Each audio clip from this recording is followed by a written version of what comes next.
Welcome to your Daily 5 for Monday, April 22nd, 2024. You may remember I did a 5, I want to say last week, or maybe in the week before, but it definitely wasn't any further back than that, where I was talking about some reviews I had watched of the Humane AI pen, and specifically the reviews done by Michael Fisher and David Pierce. Michael Fisher, Mr. Mobile, and David Pierce of The Verge.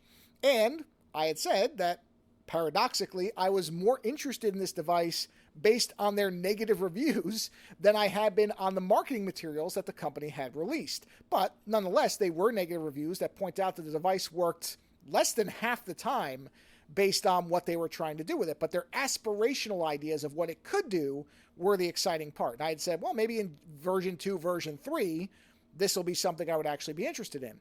But apparently there has been some, and I think it's probably a vocal minority, but it's gotten attention, I think, because it's a criticism of a major YouTube personality, and that's Marques Brownlee, who did a review, and I think his review was titled "The Worst Product I've Reviewed So Far." And some people thought that he shouldn't have published a negative review of the Humane AI pen because he has so much influence.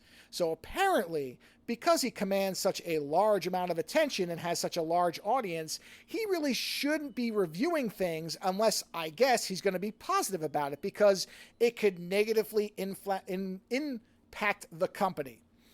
And I have to admit, when I see people saying things like this, I have to wonder what's going on in between their ears, because that is one of the most galaxy space cadet things that somebody could possibly propose. That Brownlee should be taking the consideration of the company's future into consideration when he's doing a review. Really.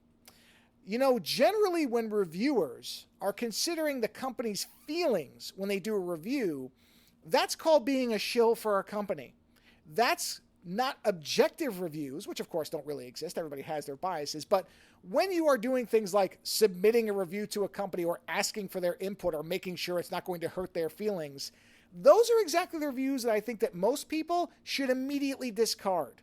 What you really should be doing is being angry at a company for releasing a product that was not ready to be released. Because let's be honest, that's what happened.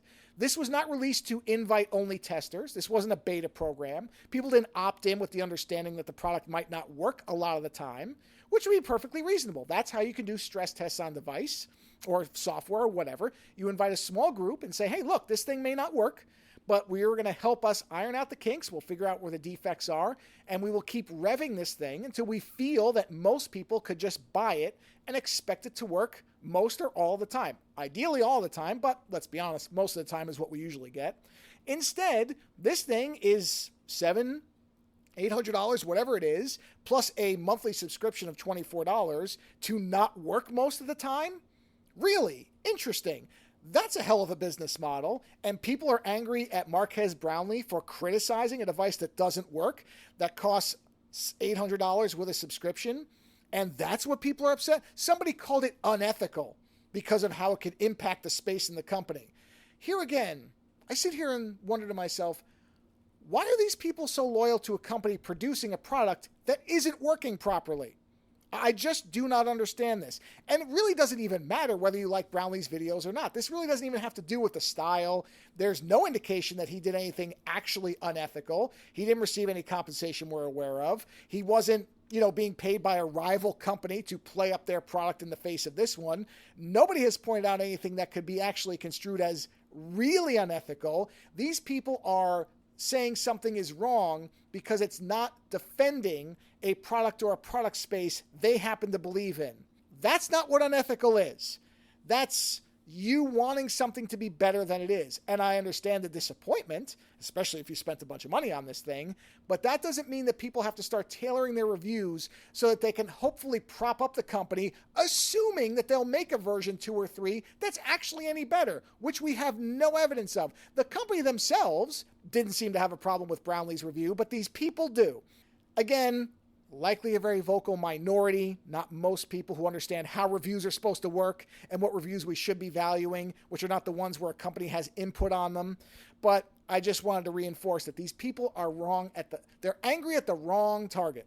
Be angry at the company.